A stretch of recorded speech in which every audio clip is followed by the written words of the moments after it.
তারা জানেন যে 5 আগস্ট শেখ হাসিনা বাংলাদেশ থেকে পালিয়ে গিয়েছে, কিন্তু সে যে চলে যাবে তার লেসপেন্সাররা কিন্তু এটা জানতো না।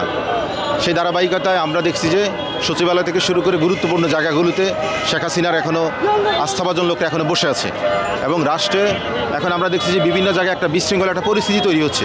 তাহলে এটা কাদের জন্য হচ্ছে এটা আমরা বুঝতে পারছি, হাসিনার আমলাদের জন্য। আমরা বিগত 1 মাস থেকে আমরা এই বিষয়ে বারবার সরকারের বিভিন্ন পর্যায়ে যারা আছে তাদেরকে মেসেজ দিয়ে আসছি, এবং আমাদের আন্দোলন প্রথমত শান্তিপূর্ণ ছিল। আপনারা জানেন এই বিষয়ে অনেকে কথা বলে নাই, এই আমলাদের অপসারণের বিষয়, হাসিনার আমলাদের। তা আমরা যেহেতু বলেছি আমাদেরকে অনেক জায়গা থেকে হুমকি ধামকি এগুলো দেওয়া হচ্ছে, আমরা বলেছি এই রাষ্ট্রে এই মব জাস্টিস থেকে শুরু করে এই যে বিশৃঙ্খল পরিস্থিতিগুলো তৈরি হচ্ছে এটা মূলত এই ষড়যন্ত্রকারী ফ্যাসিস্ট আমলাদের জন্য, এবং তাদেরকে অপসারণ করার জন্য আমরা দাবি জানিয়েছি। সেই জন্য আপনারা জানেন আমাদের গত 16 তারিখে একটা প্রোগ্রাম ছিল খামারবাড়িতে এই ফ্যাসিস্ট আমলাদের অপসারণের দাবিতে, কিন্তু সেখানে পুলিশ আমাদের ভাইদের উপরে আক্রমণ করে। সেই ন্যাক্কারজনক হামলার বিচারের দাবিতে এবং কৃষি সচিব এমদাদুল্লাহ মিয়ানের অপসারণের দাবিতে আমরা আজকে এখানে অবস্থান কর্মসূচি করেছি। আমাদের দাবি থাকবে সরকার অনতিবিলম্বে শুধু এমদাদুল্লাহ মিয়ান না, ফ্যাসিস্ট হাসিনার যত আমলা আছে তাদেরকে অপসারণ করে রাষ্ট্রের স্বাভাবিক কার্যক্রম আপনারা ফিরিয়ে আনুন। ধন্যবাদ। আমাদের দাবিটা হচ্ছে মূলত যেটা আমি আগেও বলে এসেছি, হাসিনার যে আমলারা আছে তাদেরকে আপনারা অপসারণ করুন, তাহলে রাষ্ট্রের এই স্বাভাবিক কার্যক্রমটা ফিরে আসবে।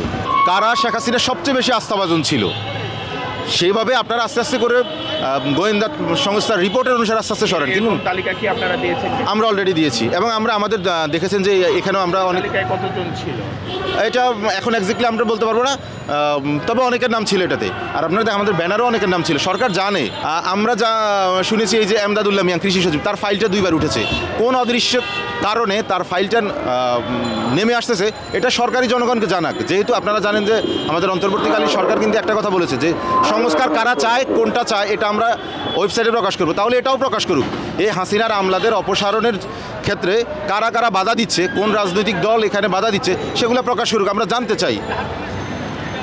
আচ্ছা, এখন আপনারা আসলে কি মনে করছেন, সরকারকে কোনো কারণে কি সরকারের চাপের কারণে নাকি সরকারের উদাসীনতার কারণে? এখন বিষয় হচ্ছে ষড়যন্ত্র 5 তারিখ থেকেই চলছে, এবং সেটা বিভিন্ন জায়গায় চলছে। তো সরকারের সেই আন্তরিক চেষ্টা আছে, হয়তো বিভিন্ন জায়গা থেকে কিছু চাপের কারণে পারতেছে না।